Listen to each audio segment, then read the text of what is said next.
Sesungguhnya datang Nabi sallallahu alaihi wasallam, ini kita lihat kepada hukum ya, perubahan sejarah ya. Ini masuk dalam kanun atau hukum perubahan sejarah dan perubahan manusia. Sebenarnya perubahan manusia itu dimulai dengan apa? Apakah dengan materi atau sesuatu yang sifatnya non materi?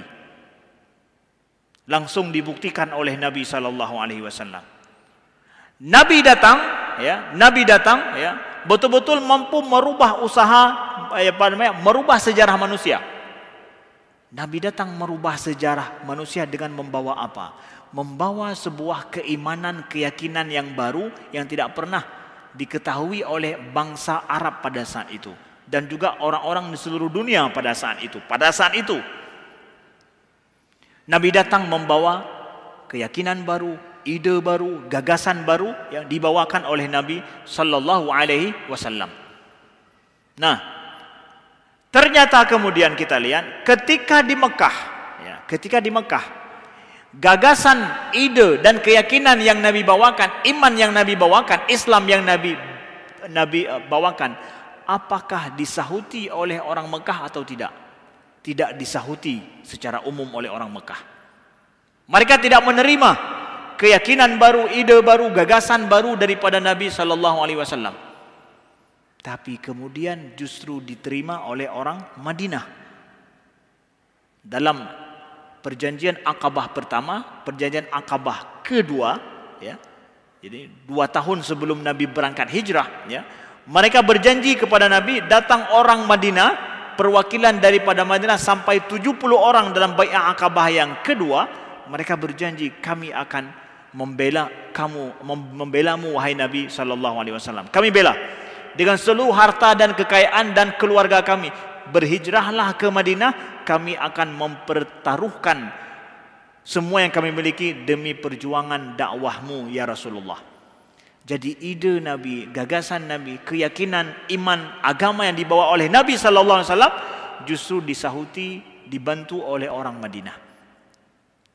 Nah, saudaraku yang dimuliakan Allah, perubahan sebuah masyarakat itu dimulai bukan dengan materi, bukan dengan infrastruktur, tetapi dengan apa juga?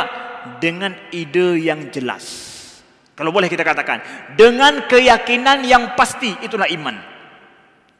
Kalau kita ingin rumuskan lagi ya, iman, agama itu adalah keyakinan yang pasti yang tidak tergoyahkan.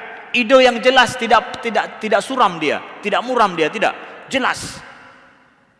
Kemudian setelah itu ada orang yang menyokong ide ini, menyokong keyakinan ini. Di mana ide ini disokong, di mana keyakinan ini dibantu, disitulah perubahan akan terjadi. Walaupun bukan di tanah yang paling mulia sekalipun. Walaupun di tanah yang bukan yang paling mulia, tanah Madinah, tanah nomor 2, mulianya setelah Nabi hijrah ke situ. Kalau Nabi enggak meninggal, enggak hijrah ke situ, biasa saja. Tapi yang pasti mulia yang mana? Mekah, itu yang pasti mulia. Sudah sejak penciptaan langit dan bumi, kata Nabi, Allah jadikan bahwa Mekah itu adalah tanah haram. Haramallah yauma khalaqas samawati wal ard. Allah telah mengharamkan tanah Mekah itu sejak penciptaan langit dan bumi. Tapi nah, inilah hukum perubahan dalam sejarah. Sebuah perubahan masyarakat akan terjadi pada saat ada keyakinan yang jelas, iman yang jelas, ide yang pasti. Kemudian ada orang yang menyokong ide ini. Saat itu terjadi perubahan. Di mana dua hal ini menyatu, di situ terjadi perubahan. Walaupun buat tengah laut sekalipun, di situ terjadi perubahan. Walaupun di tengah gunung sekalipun, bukan di tanah yang paling mulia, enggak masalah. Di situ terjadi perubahan. Maka terjadi di Madinah, bukan di Mekah. Di Mekah tidak diterima, ditolak ide Nabi, ditolak gagasan Nabi, ditolak keimanan yang dibawakan oleh Nabi sallallahu alaihi wasallam. Maka negara Islam pertama terbentuk di Madinah. Saudaraku yang dimuliakan Allah. Di Madinah, bukan di atas tanah nomor 1. Inilah hukum perubahannya. Maka kita melihat juga kepada sejarah Nabi Musa alaihi salam dengan Bani Israel. Ini juga sesuai dengan hukum ini. Hukum perubahan ini. Nabi Musa alaihi salam, beliau adalah pemimpin Bani Israel. Kemudian bersama dengan Nabi Musa enggak sendiri. Bersama beliau ada Nabi Harun. Bahkan Nabi Harun dijadikan sebagai wazir, sebagai pembantu daripada Nabi Musa. Apakah terjadi perubahan pada Bani Israel dengan datangnya Nabi Musa dan Nabi Harun? Dua orang nabi, bukan manusia biasa jadi pemimpin Bani Israel ya. Nabi, berapa orang? Dua orang nabi sekaligus yang membawa Bani Israel. Apa yang terjadi dengan Bani Israel? Tidak ada perubahan yang terjadi dengan Bani Israel. Bahkan pada masa Nabi Musa hidup, Nabi Musa berangkat untuk menerima wahyu, Bani Israel menyembah berhala, patung anak lembu yang dibuat oleh Samiri. Bayangkan itu. Hanya perubahan yang terjadi bawahnya secara signifikan. Hanya beberapa orang yang ikut benar-benar dengan Nabi Musa. Yang lain ingkar dengan Nabi Musa. Enggak ada perubahan yang terjadi dengan mereka.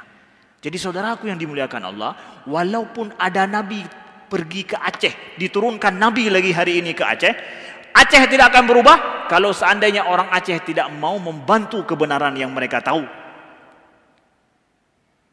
Kalaupun ada Tengku Syik, kalaupun bukan Nabi, Tengku Syik dari Mekah, dari Madinah lahir, Tangkuluk Raya sampai ke Aceh, enggak akan berubah masyarakat Aceh. Kalau seandainya kita tidak mau menolong, tidak mau membantu daripada ide-ide baik, gagasan-gagasan baik, kebenaran yang ada itu. Sejarah demikian. Nabi Musa meninggal pada saat Bani Israel dihukum oleh Allah Subhanahu wa taala atas kemaksiatan mereka.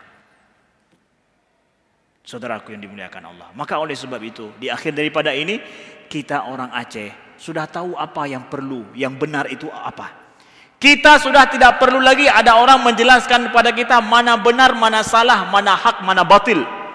Bukan itu pembicaraan kita. Tapi yang penting dalam hijrah Nabi tahun ini dan ke depan kita, saudaraku yang dimuliakan Allah, dan untuk generasi yang akan datang, kapan dan siapa yang siap berkorban untuk menolong kebenaran yang sudah dia tahu itu. Disitulah kebenaran akan diperjuangkan, disitulah perubahan akan terjadi. Disitulah hijrah yang sebenarnya bagi generasi kita akan terjadi. Sekian, terima kasih. Mohon maaf atas segala kekurangan. Subhanakallahumma wa bihamdika asyhadu an la ilaha illa anta astaghfiruka wa atubu ilaika. Wassalamualaikum warahmatullahi wabarakatuh.